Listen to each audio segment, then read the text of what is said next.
vaig començar il·lustrant a partir de cançons, perquè la meva primera feina va ser la col·laboració amb Enderrock, i llavors jo sempre extreia una frase que em cridava l'atenció d'una cançó i a partir d'aquí creava una il·lustració. I va haver-hi un moment en què vaig dir és que em ve de gust explicar coses, no? Vull dir, a mi m'agrada explicar històries, i no només amb les il·lustracions, sinó també amb les paraules. I va ser quan vaig començar a apuntar-me a algun curs d'escriptura creativa, que em vaig anar familiaritzant amb l'escriptura, i primer va néixer Casa Soc Jo, que és un llibret molt petit en què també ja experimentava entre la il·lustració i el text.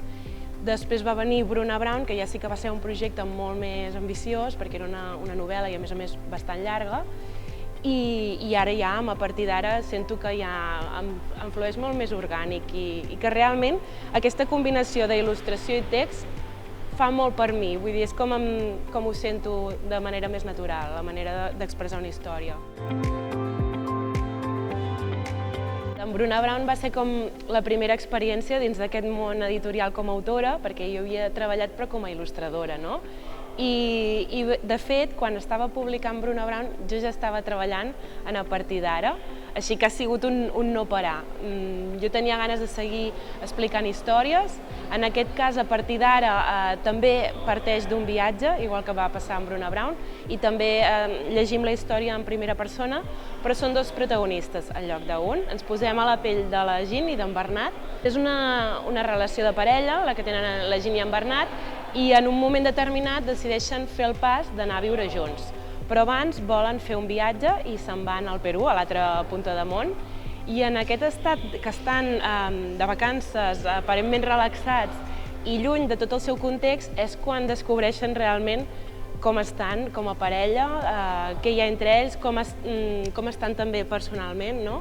I els posa com en un mirall. Llavors, és el moment interessant de veure's fora de la seva àrea de confort i com reaccionen. En aquesta història hi trobem molts temes que generacionalment la gent que s'acosta als 30 s'hi pot sentir molt identificada, però també qualsevol persona, perquè són temes molt universals. La relació de parella, els conflictes que pot haver-hi amb les diferents personalitats que representen la Jean i en Bernat, i hi ha també com un component important de precarietat que també acompanya, per desgràcia, la gent que s'envolta dels 30 anys, com molts temes també d'amistat, de com enfoquem la vida, per exemple, la maternitat, si ja comença aquest tema a sobrevolar els nostres caps quan ens acostem als 30, de voldré ser mare, amb aquesta persona, tot això surt una mica a la novel·la. És una novel·la curteta, és molt fàcil de llegir, enganxa molt, la gent que l'ha llegit m'ho ha dit, i també és això, molt il·lustrat. Crec que està pensada també per gaudir-la visualment. Normalment, quan s'encarrega les il·lustracions d'un text, quan són dues persones que treballen en un llibre, primer es fa el text i després la il·lustradora s'adapta a aquest text fent les il·lustracions. Però en el meu cas, que jo anava creant les dues coses, sí que m'anava molt bé, tenia una idea de com seria la història, però també van haver-hi il·lustracions que jo ja tenia clares que volia fer i després no sabia en quin moment de la història apareixerien. Així que, per una banda, em feia com una llista d'aquestes il·lustracions, les vull i les estic ja visualitzant, i per altra banda, coses que volia que passessin en el text. I una mica paral·lelament es va anar entrellaçant, que crec que també és la gràcia, que no és com un llibre en què hi ha il·lustracions i poden no haver-hi il·lustracions. No funcionaria sense aquestes il·lustracions. Al final s'explica la història a través de les paraules i de les imatges.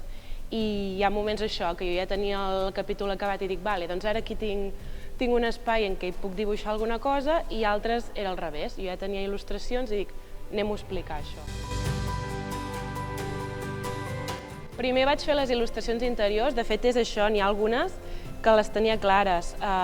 Jo vaig anar a Perú fa uns anys, de fet aquest viatge em va inspirar molt, sobretot en els paisatges, i ja tenia fotos que havia fet i així, que jo deia, això ho vull dibuixar, no? O d'alguna manera ho vull acabar transformant. I la coberta va ser com un resultat final. Quan ja estava tot escrit, quan ja estava tot il·lustrat, vaig fer la coberta. Així com amb Bruna Brown va ser al revés, que primer vaig fer la coberta i ho vaig enviar a l'editorial, aquí ja va ser al final, pràcticament ja quan anàvem a imprimir.